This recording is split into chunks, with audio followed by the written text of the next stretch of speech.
But how do you differentiate that from a purpose or a path and just a goal? Well, the Like bigger maybe when you picture, achieve this goal, then you will go for look for another bigger goal. the So purpose, the now maybe purpose you're to be, yeah. delusioning yourself, saying that this goal is my mission and drive, but it's just a goal. It is a goal, and I never said it's my ultimate mission. Remember, what you do is you got to take your ultimate purpose. The thing is, you got to be able to balance the metaphysical with ground stuff. Because if we stay in the metaphysical and I talk about big purpose and about big passion, I'm not going to be able to get it to the ground. You know, if my aim is to be an inspiration to the world, that's my ultimate purpose in life. I'm an inspiration. That's literally, I know I was meant to be an inspiring voice, particularly. If you want to know in what I call a passion statement, I'm the world's most popular inspiration through passion speaker, coach, author, whatever. I'm not worried about the definition, but I know my voice, my words inspire the world. And that's great, but that's sitting up in a metaphysical. Now, how can I bring that to the ground, to something that people are willing to pay for and willing to consume? Because you can't walk into somebody, I can walk into a company. When GE calls me to come and run a passion workshop there, I can walk in and say, I'm here to inspire you. Okay, how do I do that? So you have to break it down into measurable targets. If you don't put a measurable target, if you don't measure it, you know it in business. If you don't measure it, you can't improve it. You can't run a business without a target. You open a business, you don't have a target, you're going to fail. So I need to break down targets. And you know what? I hit the 7 million, next thing is 7 billion. But without that number, I have nothing to wake me up in the morning with a specific measurable, because then your energy would fluctuate. One day I'm feeling, I'm tired. Well, if I don't know that I can jog an hour and I measure an hour and I feel tired, then that's my feeling. But if I know I can jog an hour and I'm saying I'm feeling tired halfway through, I'm like, no, I'm being lazy. You get my point? And this is the mental game about staying motivated. Because first, you got to make sure that the big picture is there. You put a measurable target to work towards.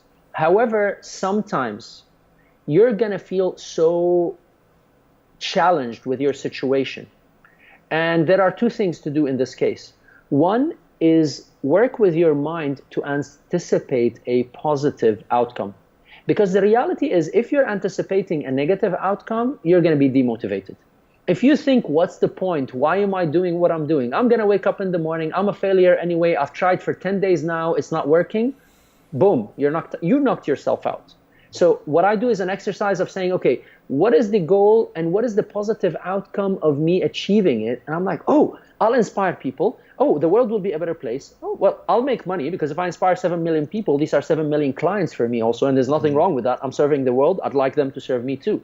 So 7 million people means 7 million subscribers, means 7 million users, means I'm making that much money from them. Oh, well, if I've got that money, oh, I can buy something for my parents. I can get my parents a better lifestyle. I can, I want to get married. I can have a better wedding. So you see, you start thinking of the positive outcomes of it.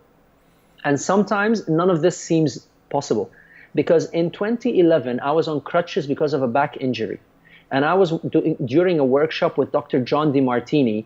And he got us to do some exercise about what do we want out of life. And I wrote a document back then. And I said, I am traveling the world and living experiences and adventures that are inspiring people to go beyond their perceived limits.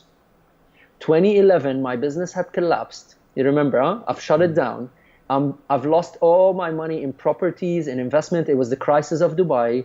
I had no light at the end of the tunnel. I tried to go back to Syria. 2012, the war had started in Syria, 2011, 2012. I had closed doors all around me. But I believed deep inside me that that was even possible. Forget of how. I just knew that this was a calling for me. And then all I did is I kept on working at it from then, and things turned around from 2011 to where I am today. And this came to me in an answer when I talked to people who climbed Everest. I have several friends who climbed Everest. One of them was a refugee, climbed 7 summits and the North and South Pole. And when I asked all of them, how did you do it? You know what was the one common answer? One step at a time. And I'm like, no, wait. I mean, there must be other mental. He goes, listen, Mustafa, when you're up at that high and you've been exhausted for so long, you cannot think even beyond 1 foot. All you got to do is, let me lift this foot, put it down. Let me lift this foot, put it down. And you just keep doing that. So you got to stay day in, day out, day in, day out. However, the one thing that will help you lift that foot is when you find the compelling reason inside of you, which is, you know what, I'm not in the mood today, but I can lift my foot, 1 foot, because I know I'm going to help somebody else. And then I lift another foot because I remember that person that told me you have changed my life. And then I lift another foot because I know once I finish this deal, I'm going to be able to buy something for my mom. And then you lift a foot, and that's all you got to do. You find little, small, bite-sized stuff. Beautiful. Yeah. What's your